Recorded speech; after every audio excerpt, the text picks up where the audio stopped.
IT job కోసం try చేస్తున్నారా? Coding ట్యూటర్లో ట్రైనింగ్తో పాటు స్టైఫండ్ అండ్ 100% జాబ్ గ్యారంటీ.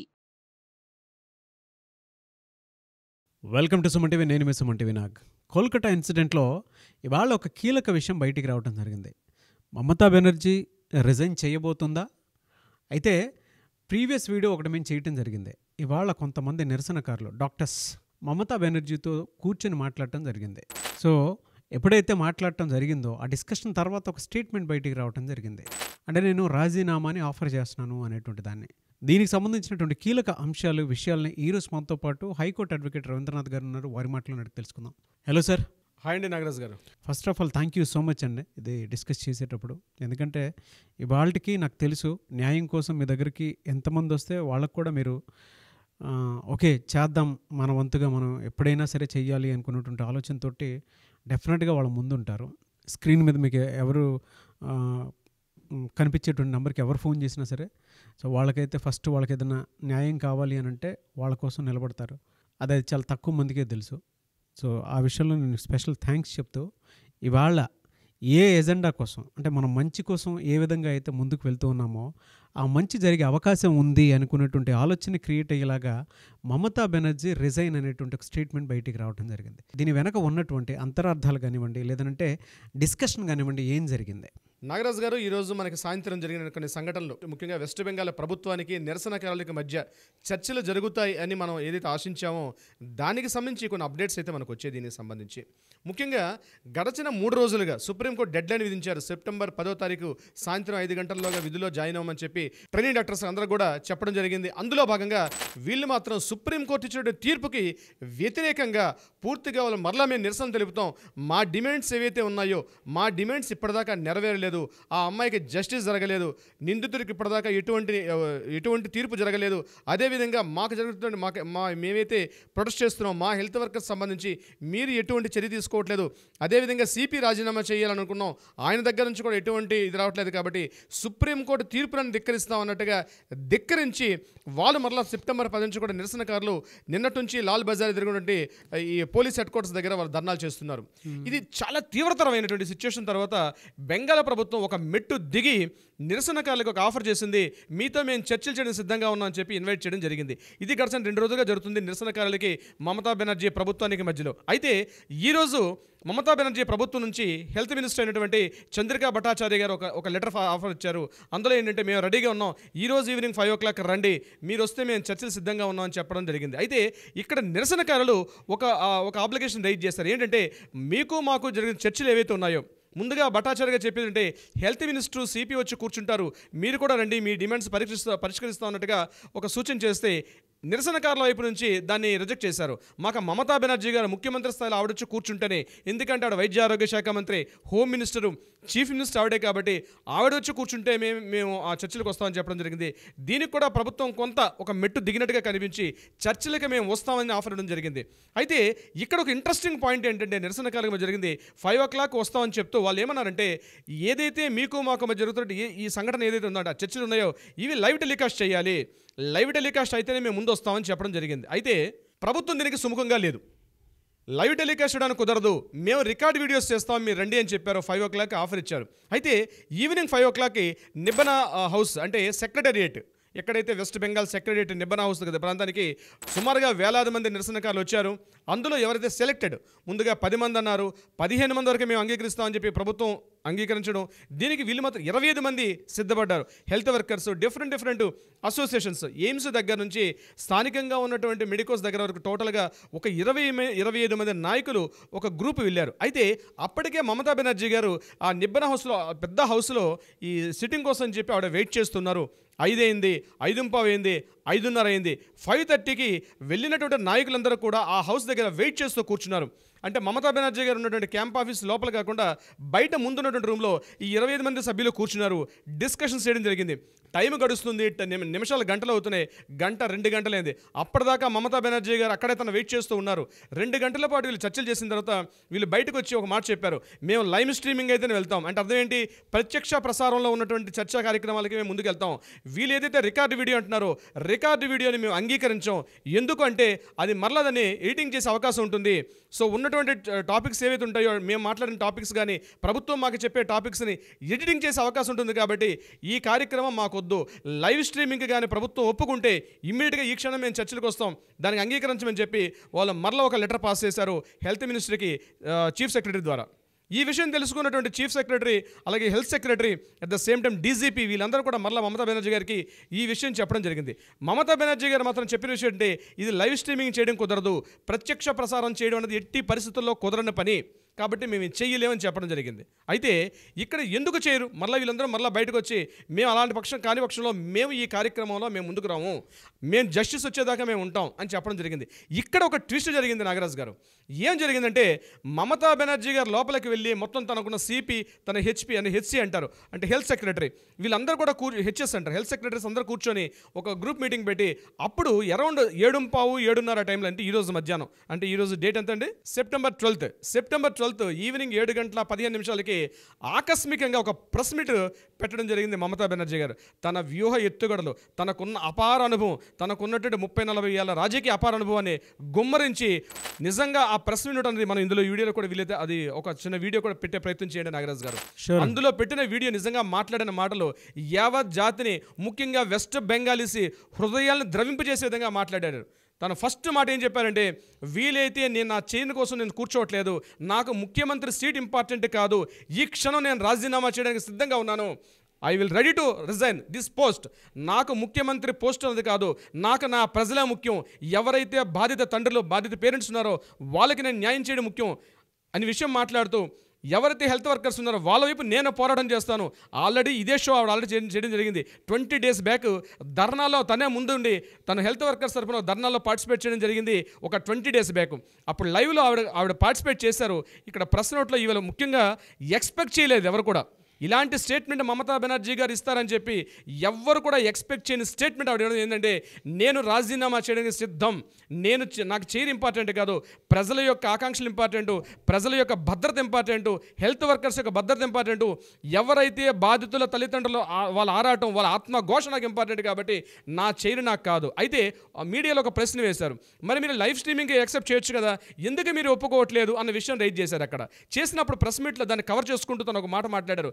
ఏం మాట్లాడారంటే, 2019లో మేము ఒక ప్రెస్ మీట్ ఇలా చేసాం ఎన్ఆర్ఎస్ మెడికల్ కాలేజీలో. ఆ రోజు కూడా ఒక దుర్ఘటన జరిగింది. పేషెంట్స్ మీద, అంటే పేషెంట్తో పాటు వచ్చిన అటెండెంట్ పక్కనున్న పేషెంట్ మీద ఒక అత్యాచారం చేసి బ్రూతల్ మర్డర్ జరిగింది. ఆ టైంలో మేము అటువంటి ఒక లైవ్ టెలికాస్ట్ పెట్టాం. అప్పుడు కూడా ఇలాంటి ఈ మెడికోస్ ఇలాంటి యాజిటేషన్ చేసినప్పుడు మెడికోస్కి మాకు మధ్యలో ఒక అంగీకారం కుదిరింది, మేము లైవ్ స్ట్రీమింగ్ చేసాం. కానీ ఇప్పుడు ఎందుకు చేయలేమంటే, ఈ కేసు సిబిఐ లిమిట్లో ఉంది, ఈ కేసు సుప్రీంకోర్టులో ఉంది, ఆల్రెడీ ఇక్కడ జడ్జిమెంట్స్ అవుతున్నాయి, కాబట్టి సుప్రీంకోర్టు పరిధి లోబడి మనం చేయాలి తప్పించి ఏది కూడా సుప్రీంకోర్టు ఎగ్నిస్ట్ మనం ఏం చేయలేం. బట్ మీరు నిరసనకారులు వస్తే మేము పార్టిసిపేట్ చేస్తాం, ఈ వీడియో రికార్డింగ్ ఏదైతే ఉందో ఈ వీడియో రికార్డింగ్ కూడా సుప్రీంకోర్టు పంపిస్తాం, కాబట్టి ఎడిటింగ్ అవకాశం లేదు అను తన టెక్నికల్ పాయింట్ రైజ్ చేయడం చెప్పడం జరిగింది. బట్ దీనికి మాత్రం నిరసనకారులు మాత్రం అంగీకారం తెలపలేదు. ముఖ్యమంత్రి రాజీనామా చేస్తాను, నాకు చైర్ ఇంపార్టెంట్ కాదని తను ఎప్పుడైతే ప్రశ్న, అంటే మనం చాలా మూవీస్లో చూస్తాం నాగరాజు గారు, ఇటువంటి ఒక సింపథైజేషన్, అంటే ప్రజల్లో సానుభూతి పొందడానికి కోసం, ప్రజల్లో నేను మీలో ఒకరిని భద్రత కల్పించడం కోసం, అంటే ప్రజల్లో మమతా బెనర్జీ మీద నెగిటివిటీ ఎప్పుడైతే స్టార్ట్ అయిందో, మొత్తం media, electronic media, print media, social media ఎప్పుడైతే తనకు యాంటీగా ఉందని ఇంటెలిజెన్స్ వర్గాలు తనకి ఎప్పుడైతే చెప్పడం జరిగిందో, మమతా బెనర్జీ గారు ప్లేట్ ఫిరాయించి ప్రజల ముందు ఒక కన్నీటి పర్యంతం అయిపోయి ఒక కొత్త సినారియో చూపిస్తున్నారు. ఒక గొప్ప అద్భుతమైన నటితనంలో బయటకు కనిపించడం జరిగింది. ఇప్పుడు జరిగినట్టు ఆ వీడియోలో మనం కంప్లీట్గా ప్రెస్ నోట్ మనం చూసినట్లయితే. అయితే నిరసనకారులు మాత్రం ఒప్పుకోలేదు. మా మమతా బెనర్జీ యొక్క రిజైన్ మాకు కావాల్సింది కాదు, ఆవిడ రిజైన్ ఏమో మాకు కావాల్సింది, మాకు కావాల్సింది విక్టిమ్కి న్యాయం జరగాలి, సిపి రాజీనామా చేయాలి, మేము పెట్టే డిమాండ్స్లో ఏ ఒక్కడికైనా ఆవిడ ఒప్పుకుంటేనే మేము ముందుకు వస్తామని చెప్పి నిరసనకారుల వైపు నుంచి ఎవరైతే నాయకులు ఉన్నారో వాళ్ళు కూడా డిమాండ్ చేయడం జరిగింది. ఈ రకంగా అటు రాజకీయంగా పరంగా మమతా బెనర్జీ గారు ఒక స్టెప్ ఎక్కినట్టుగా కనిపించారు. నిరసనకారులు మాత్రం ఎక్కడ తగ్గకుండా మాత్రం ధీటుగా మమతా బెనర్జీ ఒక సమాధానం చెప్పడం అయితే జరిగింది నాగరాజు గారు.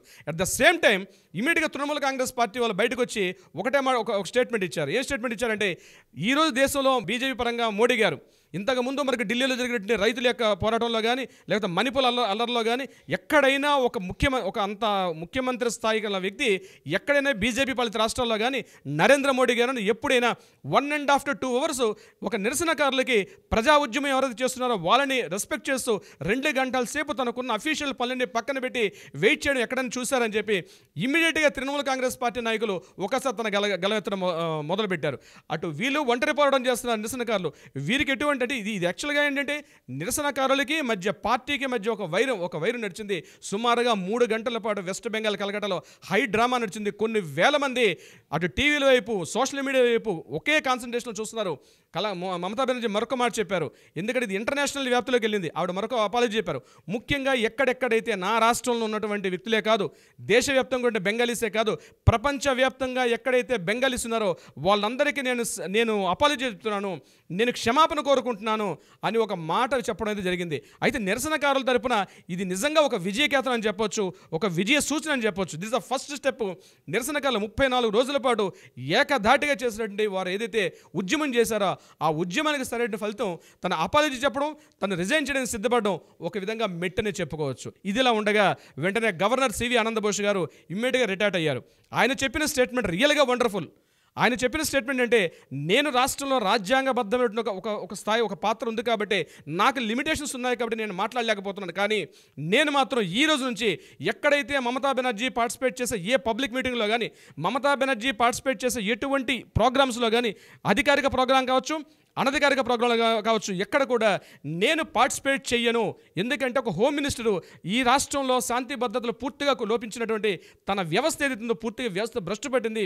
ఇన్ని లక్షలాది మంది రోడ్ల మీదకి వచ్చి వాళ్ళ ఇల్లు వాకిళ్ళు వాళ్ళు పూర్తిగా వదిలి రోడ్ల మీద వాళ్ళు బయట చేస్తుంటూ కూడా కనీసం కంటి తుడుపు చర్యగా మీటింగ్ పిలుస్తుంది తప్పించి తను ఏ రకం చర్యలు చేయలేదు. కాబట్టి నేను ఒక రాజ్యాంగబద్ధ పాత్రలో ఉండి నేను ఏమి చేయలేని పరిస్థితులు అని చెప్పి తన అసహనాన్ని వెళ్ళిబుక్కుతూ తనకున్నటువంటి కోపాన్ని వెళ్ళిబుక్కుతూ తను చెప్పారు గవర్నర్ మన సివి ఆనంద్ బోస్ గారు. చూద్దాం పరిస్థితులు ఎలా ఉంటాయో, ఈ రాత్రికి ఏం మారుతాయో, ఉదయానికి ఏమొస్తాయి అప్డేట్స్ కూడా చూద్దాం. నాగరాజ్ గారు, స్టేట్మెంట్లో చాలా రకాలైనటువంటి మాటలు ఉంటాయి సార్. అంటే నేను రాజీనామా చేయడానికి సిద్ధం ఒక స్టేట్మెంట్, నేను రాజీనామా చేస్తున్నాను ఇదొక స్టేట్మెంట్, నేను రాజీనామా చేసేస్తాను ఇదొక స్టేట్మెంట్, నేను రాజీనామా చేసేసాను. ఇలా కనుక మనం మాట్లాడుకోవాలనుకుంటే ఆవిడ ఏ కేటగిరీలో మాట్లాడారో పర్టికులర్గా ప్రజలకు అర్థమైంది కాలేదు అనేటువంటి విషయంలో క్లారిటీ లేకుండా లేదు. ఆవిడ ఏంటి అని అంటే, ఇప్పుడున్న దానికి నేను ఆఫర్ చేస్తున్నాను రాజీనామా అని అంటే ఎవరు సార్ అసలు కనిపించేవాళ్ళు? ప్రజలు ఏమైనా పిచ్చోళ్ళా సార్? ఏంటంటే ఇప్పుడు గవర్నర్ కూడా ఇంకొక మాట మాట్లాడటం జరిగింది, ఇందాక ఒక మాట, శాంతి భద్రతలు లోపించే అవకాశం ఇక్కడ కలిగింది కాబట్టి సో నేను ఎక్కడా కూడా అటెండ్ అవ్వను అని చెప్పేసి. షీఈస్ బీయింగ్ హోమ్ మినిస్టర్, అవన్నీ జరిగాయి కాబట్టి దీన్ని బట్టి మనం అర్థం చేసుకోవాల్సింది చూసుకుంటే ఒక పాయింట్లో మాత్రం విజయకేతనం ఎగరవేశారని చెప్పడంలో ఏ మాత్రం సందేహం లేదు. అది కూడా డాక్టర్స్ నిరసనకారులు ఎవరైతే ఉంటారో వాళ్ళు మాత్రం విజయఢంకా మోగించారని చెప్పడంలో ఏ మాత్రం సందేహం లేదు. So special thanks to them, hats off to them. And మీకు కూడా స్పెషల్ థ్యాంక్స్. ఎందుకంటే ప్రత్యేకంగా నాగరాజ్ గారు ఎప్పుడో స్వాతంత్ర పోరాటంలో వందే మాతర ఉద్యమం అన్నది ఎప్పుడైతే మనకి కలకత్తాలో స్టార్ట్ అయిందో 1911 ఆ ప్రాంతంలో యావత్ భారతావని మొత్తం కూడా ఒక స్వాతంత్ర ఉద్యమం, ఒకటే ఉద్యమం, మాకు ప్రత్యేక రాష్ట్రం మాకు ఇచ్చేసేయాలి, ప్రత్యేక దేశం మాకు కావాలి, క్విట్ ఇండియా అని ఉద్యమాలు నడిచినటువంటి కలకత్తా ప్రాంతంలో మరలా ఒక 100 సంవత్సరాల తర్వాత ఈరోజు మనం చూస్తున్నాం ఒక కొత్త మార్పుకి. నిజంగా అక్కడ ఉండే ప్రతి ఒక్క ప్రజలు కూడా మనం పేరున మనం ధన్యవాదాలు తెలుపుకోవాలి. ఎందుకంటే అంతటి ఒక నిరసన, అంతటి ఒక patriotism, I think it's a patriotism. అంత పేట్రియటిజం ఏ రాష్ట్రంలో కూడా కనిపించదండి. ఒక యూనిటీగా ప్రభుత్వంలో ఎంత దుశ్చర్యలు పాల్పడ్డారంటే 34 రోజుల పాటు సుమారుగా 300 ర్యాలీలు తీసి ఎంత దమననీతి అక్కడ అవలంబించారంటే అటు పత్రికా స్వేచ్ఛలు పోయినాయి, ఎలక్ట్రానిక్ మీడియా స్వేచ్ఛ పోయింది, సోషల్ మీడియాను తొక్కేశారు. అసలు వెస్ట్ బెంగాల్లో ఏం జరుగుతుంది బయట తెలియని ప్రపంచానికి ఒక హిట్లర్ ఎప్పుడు మనం చూసాం అట్లాంటి నిరంకుశత్వంగా వెస్ట్ బెంగాల్ చేస్తే, కానీ ఈరోజు ప్రజలు మాలో ఇంకా పేట్రియటిజం ఉందని నిరూపించుకున్నారండి. నిజంగా యావత్ దేశాన్ని కూడా వాళ్ళు ఒక మెసేజ్ పాస్ చేశారు ఈ విషయంలో. జరుగుతుంది సార్. అసలు జస్టిస్ అనేది చాలా త్వరగా వస్తుందని మనం భావించాలి. ఎందుకంటే కాళ్ళ బేరానికి వచ్చినట్టు నేను ప్రీవియస్ వీడియోలో ఒక మాట అన్నాను, ఈ రోజు గుర్తొచ్చిందా కాళ్ళ బేరానికి రావటం అనేది. అంటే there is no second option, there is no chance. దీనికి త్వరితగతిన జస్టిస్ జరిగే అవకాశం ఉందని మనం డెఫినెట్గా భావించాలి. ఎందుకంటే అక్కడ చేసినటువంటి ప్రొటెస్టర్స్ ఎవరైతే ఉన్నారో ఇది వాళ్ళ success, there is no doubt. త్వరగానే మనం జస్టిస్ చూస్తాము. సో అప్పటి వరకు మనతో పాటు నాగరాజ్ గారు అండ్ రవీంద్రనాథ్ గారు మీ వీడియో చూసుకుంటూ కూడా మేము ప్రతిరోజు అప్డేట్స్ చూస్తున్నామని చెప్పేటువంటి ప్రతి వాళ్ళకు కూడా మీరు కూడా దయచేసి అంటే ఈ విషయాన్ని మాత్రం ఒక విజయంగానే భావించాల్సినటువంటి అవసరం కూడా ఉంది.